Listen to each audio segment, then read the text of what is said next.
Alright, so the first one on the disability pride flag is the red stripe, which represents physical disabilities. Some examples of physical disabilities are cerebral palsy.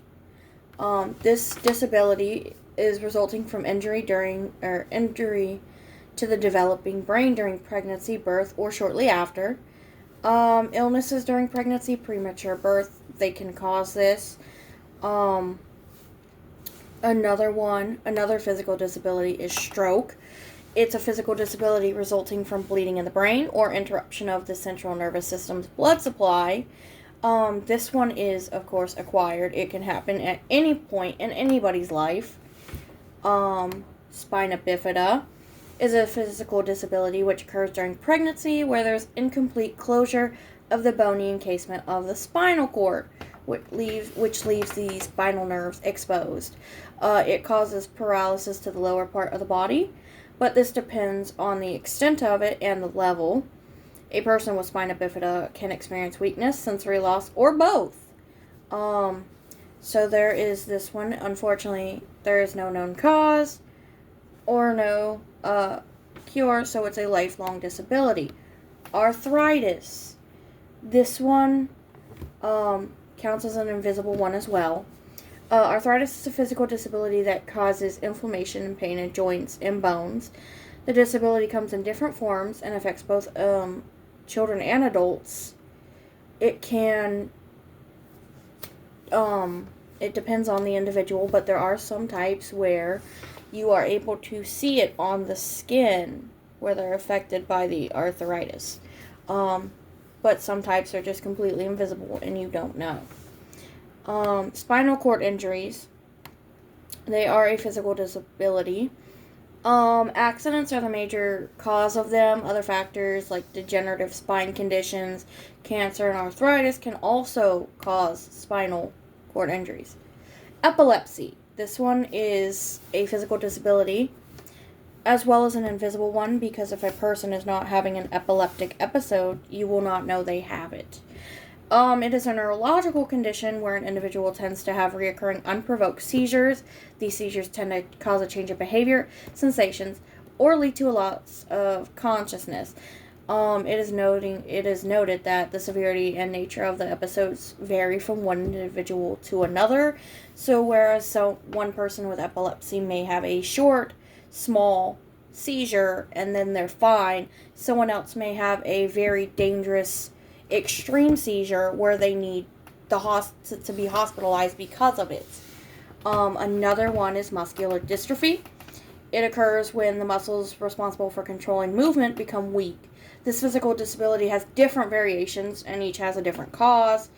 The most common type of muscular dystrophy is, I'm going to pronounce this wrong, I'm just going to spell it Duchenne.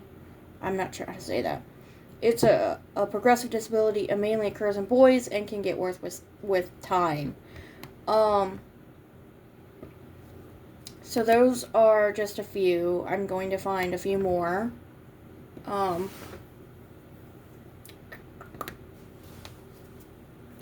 Excuse me, y'all. Oh, that was my back.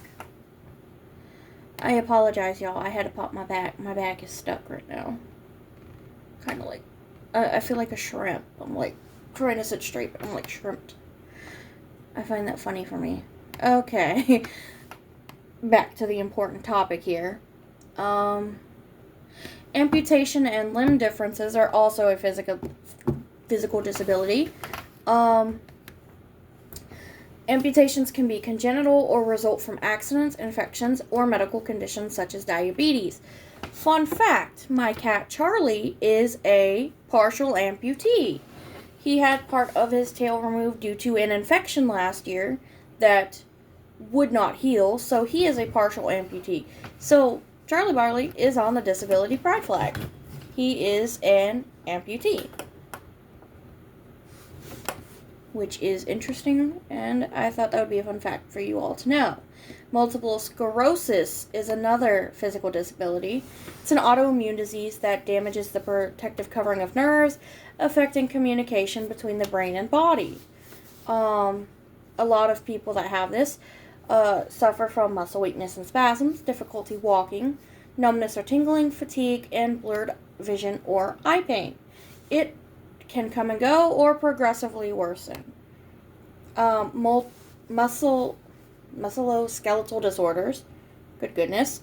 These involve injuries or disorders that affect the body's muscles, joints, ligaments, tendons, or bones.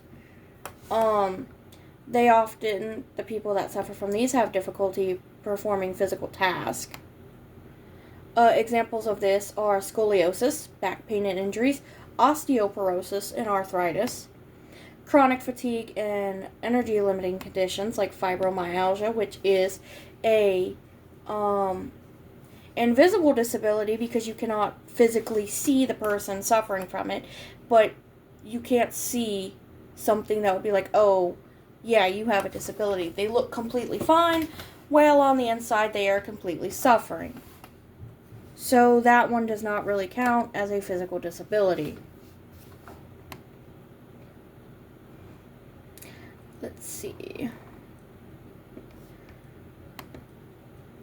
And before I end this, I'm going to add just a couple more.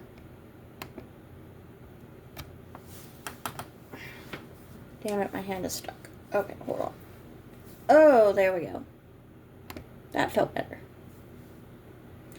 Let's see. Short stature, or I believe the proper term is dwarfism. That is a physical disability, as it can be seen. Leg length discrepancy, that one is also one. But those are just a few others that I wanted to share in honor of Disability Pride Month.